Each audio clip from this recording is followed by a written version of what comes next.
7:34 થઈ છે અને બસ ઘરે બેઠા હતા તો મન થઈ કે ઘરે બનાવું નથી જમવાનું, તો એટલા માટે સુનિલ કે ચલ બહાર જઈએ, થોડું ફરતા આવીએ. અને મને આમે થોડું માથું બી ચડ્યું હતું, શું કહેવું, થોડી તબિયત એની બગડે છે, એમ તો ચલ બહારનું થોડું ગરમા ગરમ ઢોસા ખવડાવું અને પૂજા પાલનનો ઢોસો કલોલ. તો ગાઈસ અમે લોકો ઢોસો ખાવા માટે જઈએ છીએ. તમે બ્લોગમાં કન્ટિન્યુ રહો, કારણ કે ગરમ કંઈક ખાઈએ તો મગજને સારું લાગે. મગજ અને છે આજે સેટરડે છે, પાછું સેટરડે સન્ડે. કાલે સન્ડે છે એટલે કોઈ ચિંતા નથી, મોડું થાય તો શાંતિથી ઉઠવાનું, એટલે સેટરડે ચીલ મળ્યું. તો ગાઈસ અમે લોકો આવી ગયા છીએ અહીંયા પૂજા પાર્લરમાં ઢોસો ખાવા મસાલા માટે. ઢોસા ખાવા જઈએ તો બહુ જ મસ્ત મસાલા ઢોસા મળે છે. ચલો તો. ખુશ થઈ જાય. સાહેબ અહીંયા ઓર્ડર હવે નક્કી કરે છે શું મંગાવું. શું મંગાવું છે? દૂધ છે, શું મંગાવું આમ? ઢોસો ખાવા આવ્યા છીએ. હો કન્ફર્મ ઢોસો કહી દો, ઢોસો કીધું છે.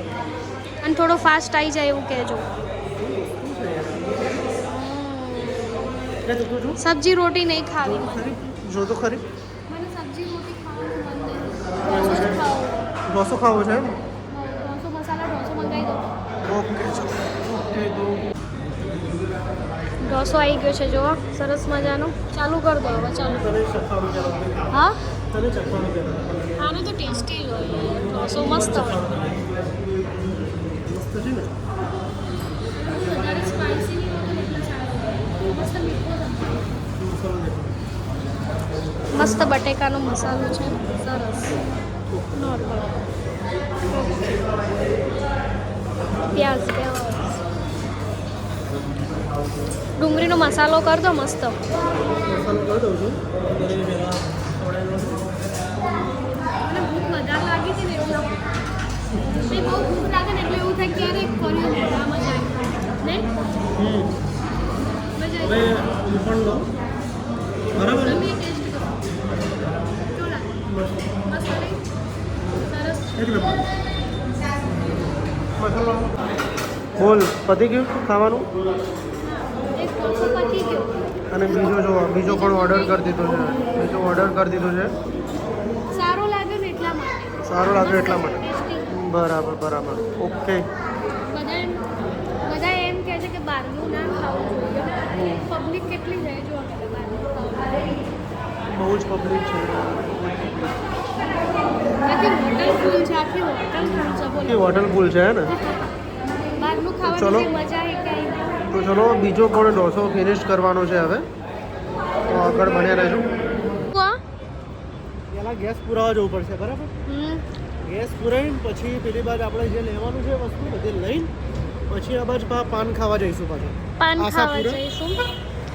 અમે અહીંયાથી ઢોસો ખાઈ લીધો, હવે બાકીનું કામ પતાવીશું, બરાબર? અમારે જવું છે ગાઈઝ માઇક લેવા માટે. માઇક, કારણ કે જ્યારે બોલીએ ને ત્યારે આજુબાજુનું સાઉન્ડ આવે છે ને, ક્રાઉડ બહુ આવે એટલા માટે છે ને માઇક લેવા જઈએ છીએ. શું કહેવું? હા યાર, માઇક તો જરૂરી છે, કારણ કે આજુબાજુનો અવાજ બહુ જ આવે છે. એટલે માઇક લાવવું છે સારું એવું. અહીંયા કલોલમાં કોરે મોર બધી દુકાનો છે મોબાઈલની. અહીંયા અંજલિ વર્લ્ડમાં એ જ્યાં છે, અહીંયા બી ઘણી બધી દુકાનો છે. હવે જોઈએ કઈ જગ્યાએથી માઇક લેવું. ઘણી બધી કોરે મોર જો, ત્યાં વિવોનો સ્ટોર છે, અહીંયા ફોન સામે પેલો ફોનવાલા છે, પેલી ઘણી બધી દુકાનો છે. શું કીધું એમને? જવું પડશે આ બાજુ. એમને ના પાડી. આ ફોન વાલેમાં હશે, જો સામે ત્યાં હશે. તારું મારું બેબી આ ટાઈપનું માઇક જોયું છે, સારું છે. શું કહે? અવાજ બરાબર આવે, ચેકિંગ થાય છે અત્યારે. આટલેથી બી કેચઅપ થતો હશે ને, આટલેથી બી વોઇસ કેચઅપ થઈ જતું હશે. લોકો આટલા ડિસ્ટન્સમાં वॉइस टचअप हो रहा है, चेकिंग कर रहे हैं. Checking my testing. ओके, જોઈ લેજે એના હવે કેવો ચેક કર, અવાજ કેવો આવે છે ચેક કરી લે. શું કે અવાજ કેવો કમ્પ્લીટ ક્લિયર આવે છે કે નહીં, કેમ કે બહાર વ્લોગિંગ લેતા હોઈએ તો ત્યાં આપણો અવાજ ક્લિયર કેચઅપ થાય છે કે નહીં એવું ચેક કરવા માટે દુકાનની બહાર આવીશું. અહીંયાથી જોયું છે, હવે અવાજ ચેક કરું છું કે કમ્પ્લીટ આવી રહ્યો છે નહીં.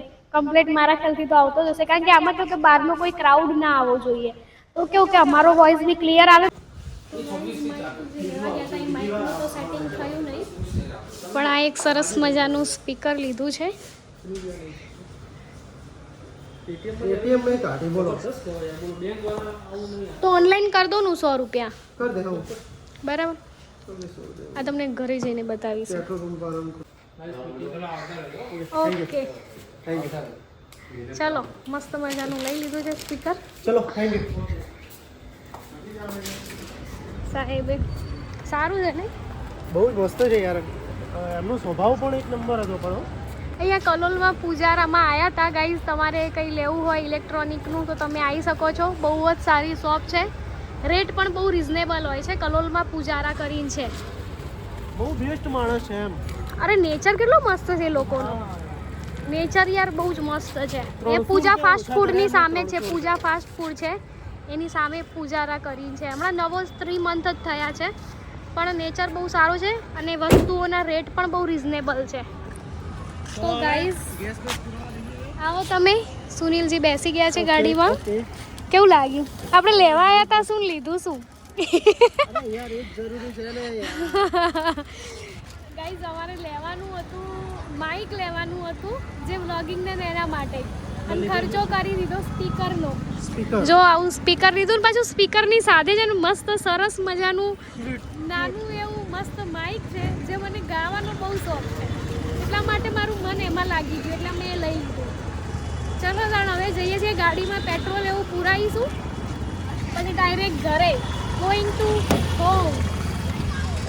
શું કહેવું? હવે થોડું ઓપન કરી થોડું ગાડીમાં પણ વગાડી આવે.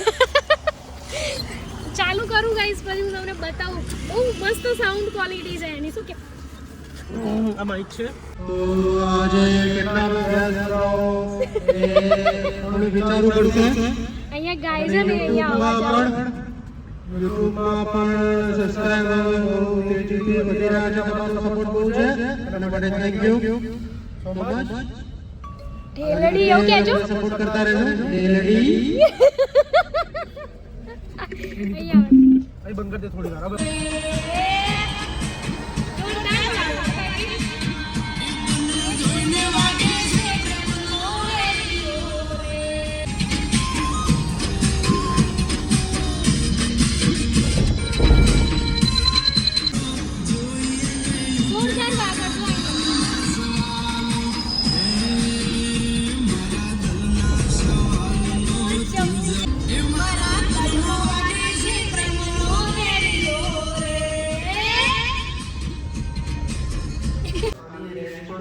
જો ગાઈસ નવાઈનું માઇક લાવ્યા છે